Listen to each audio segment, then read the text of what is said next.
To Pound, this could only mean one thing. Tirpitz and her escorts were intending to intercept Convoy PQ17. In reality, the Tirpitz was merely moving to the extreme north of Norway. Pound's misinterpretation would be fatal for the convoy. The battleship force behind the convoy was the one part of the escort that could take on Tirpitz. But Admiral Pound realized that he had positioned it too far away to keep the German battleship from attacking both the convoy and the cruisers to its north. Deeply worried, he called a hasty meeting to decide what action should be taken. All but one staff member said the convoy must stay together, but Pound had other ideas. He wanted the convoy to scatter. Late that night, a series of radio messages was transmitted by the Admiralty. 21:11 hours, most immediate and secret.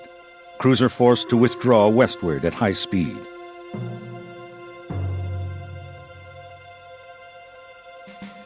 21:23 hours, immediate. Owing to threat of surface ships, convoy is to disperse and proceed to Russian ports. 21:36 hours, most immediate. Convoy is to scatter.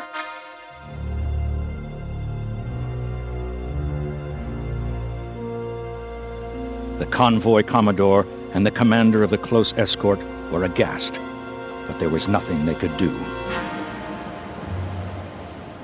The destroyers said farewell and left the ships of PQ-17 on their own to face the horrors ahead.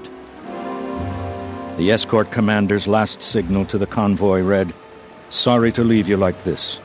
Good luck. Looks like a bloody business." Douglas Fairbanks Jr. on board the Wichita said, "It was such a terrible feeling to be running away from the convoy at twice the speed of theirs and to leave them to the mercy of the enemy."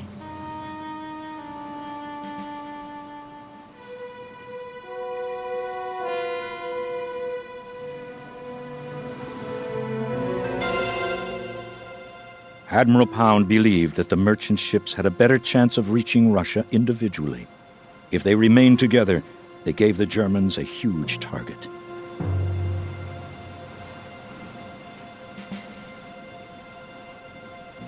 But he failed to appreciate that the Arctic ice severely limited their ability to maneuver. During the next 2 days, the enormity of this blunder would become clear. On the following day, July 5th, German U-boats and the Luftwaffe moved in for the kill.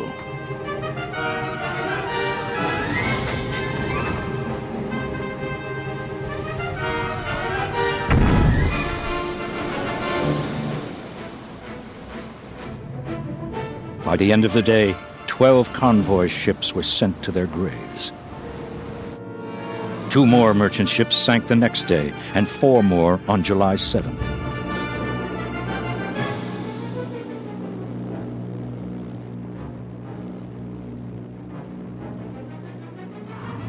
During the next few days, another 4 merchant vessels were lost.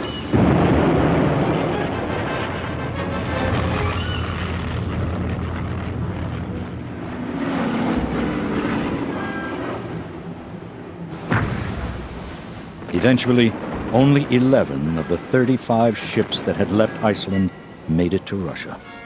3 of these were sunk on the return voyage.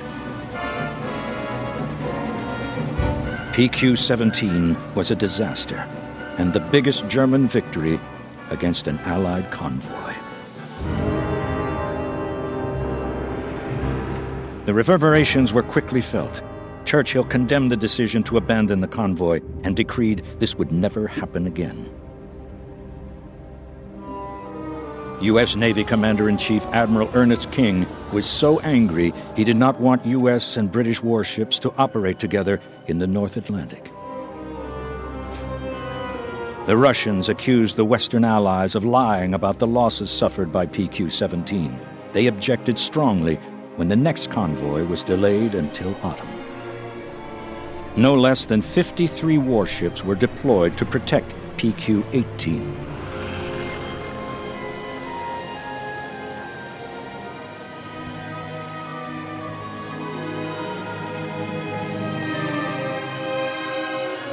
Even so, the Germans still managed to sink 13 ships in that convoy.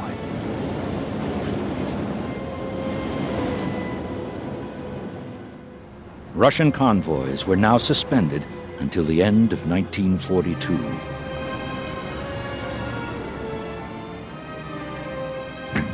After that, they continued until almost the war's end, assisted by stronger escorts and improved tactics.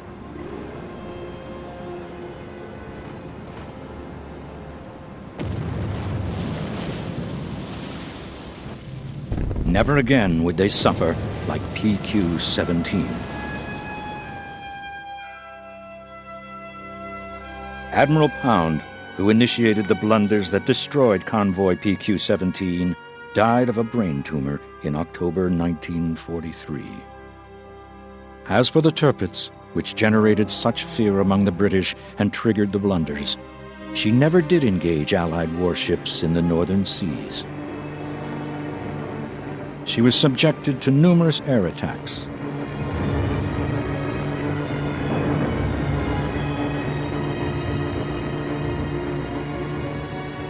Lancaster bombers eventually sank her in November 1944 with the loss of 1,200 crewmen. Those who sailed in Convoy PQ-17 were ultimately revenged.